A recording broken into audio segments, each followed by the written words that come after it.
Okay, two carpenters are carrying a uniform 6x6 beam. The beam is 8 foot, which is 2.44 meters long and weighs 425 newtons, which is 95.5 pounds. One of the carpenters, being a bit stronger than the other, agrees to carry the beam 1 meter in from the end. And what is the upward force exerted on the beam by each carpenter? So this problem's pretty cool because, I'm in construction management, and there's a lot of people carrying beams and stuff. So you could see how that's even used in what I'm doing, but it's used in a lot of different ways besides this. But this is just two people carrying a beam. So the first thing I did was that I know that the sum of the forces is equal to 0, and then the sum of the torque is equal to 0. But with this problem, I found it's easier to go to start for with the torque. So I chose the axis of rotation with one of the unknown forces and this force has a lever arm of 0, which means it has a torque of 0. So the torque equation that I used to solve for the unknown force, and with only one force still unknown, I set the sum of the y components equal to 0. So, and then I, started drawing my force body diagram. And for each force, I drew at the point where the x of the axis, and I labeled the known distances. And I chose the rotation axis, which is perpendicular to the xy plane. That also passed through the point of the application of f sub 2, and I found that the simplest way is to multiply each force by the lever arm.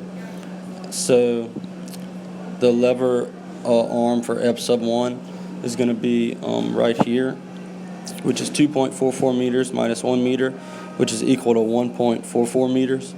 And then the magnitude of the torque due to this force is going to be, the torque is equal to F times R perpendicular, which is equal to F sub 1 times 1.44 meters. And then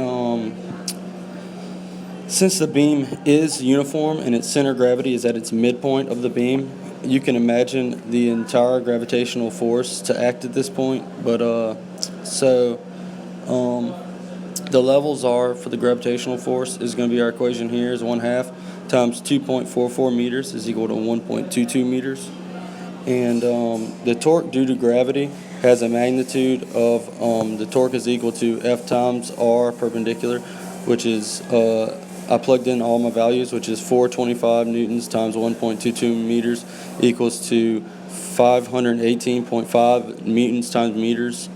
And then the torque due to F sub 1 is going to be negative, since it's the only torque, and it would make the beam start to rotate clockwise about our chosen axis of rotation. So the torque due to gravity is positive, since again, if it was the only torque, it would make the beam start to rotate counterclockwise. So I get this equation here, which is the sum of the torque equals negative F1 sub 1 times 1.44 meters plus 518.5 newtons times meters equals to 0.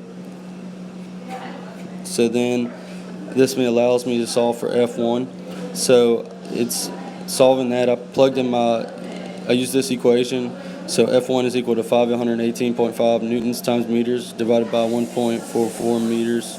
And then it's equal to 360 newtons.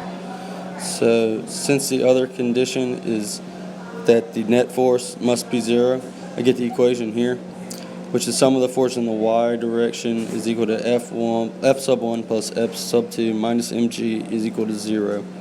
So then it allows me to solve for F2, which equals 425 newtons minus 360 newtons equals 665 newtons. And this is the upward force that's exerted on the beam by the carpenter.